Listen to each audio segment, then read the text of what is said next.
like to call Swansea the Hawaii of Europe. It's that beautiful. You should go. Australians, you're on holiday. Yeah, but it's a very loving place. Last time I was there, I was walking down the street with some out-of-towners. You know, the types that live from out of town. On our way to a nightclub, we worked a bit of dancing. When we heard from down an alley the words, "Stop shagging me so hard. You're spilling my chips."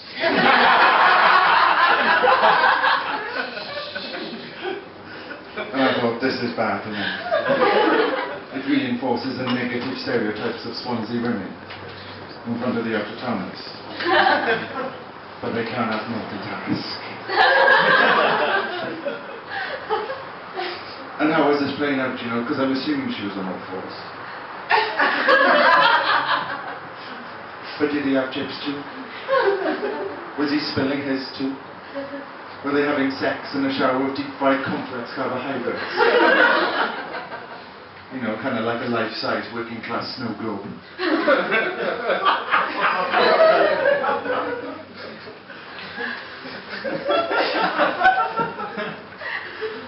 And I was thinking this would never happen in a middle-class city, would it? It wouldn't happen somewhere posh. It certainly wouldn't happen around here.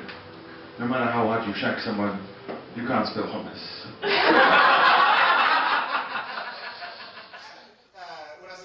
My first year at university, they ran this ad campaign at my school. They had these posters in every dorm, and all it said on it was, "If she's drunk, it's rape."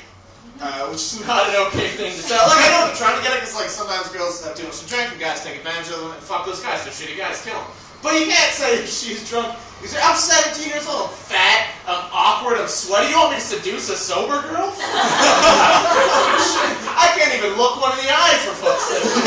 Talk her into having sex with me. And then it was weird because I was 17, I'd never drank before. I started drinking late, so I didn't know what alcohol really was. And now I'm the creepy guy at parties reading these signs, "If she's drunk, it's rape." And I'm just standing in the corner at parties watching people get drunk and make out, and I'm just standing there like, look at all these rapists. And I never really got it until a few years later, when I had sex with a drunk girl for the first time, which is terrifying. I was at this party, I was still in school, and I was at this party, and it was late, and I was kind of drunk, and it was kind of dying down, and this girl came over to me, and she just kind of grabbed me, she didn't say anything, she grabbed me by the hand, and she started pulling me out of the party, and I was like, "What's going on?" She's like, "Oh, we're going to go back to my room." I was like, "What's going on there?" She's like, "We're going to have sex," and I'm like, "I can't, I've read the poster." Not allowed. And she just kept trying me out, like, "Why, you know, how do you know that I like you?" She's like, "I know you like me." I'm like, "How?" She's like, "You stare at me every day." I'm like, "Alright, fair enough." That was my move at 17, was just to stare really hard and hope it worked out, and fuck all of you, it did.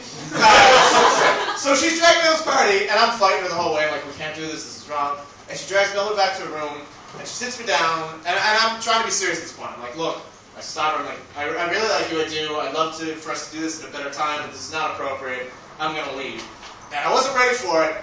She actually slapped me across the face. Like, she slapped, like, not hard, like, playful, but I'd never been slapped before. It was really, like, fucking weird. Like, I was just kind of sitting there, and she climbed into bed with me, and it wasn't until that moment that I finally understood the poster. I was like, "Oh, I'm being raped."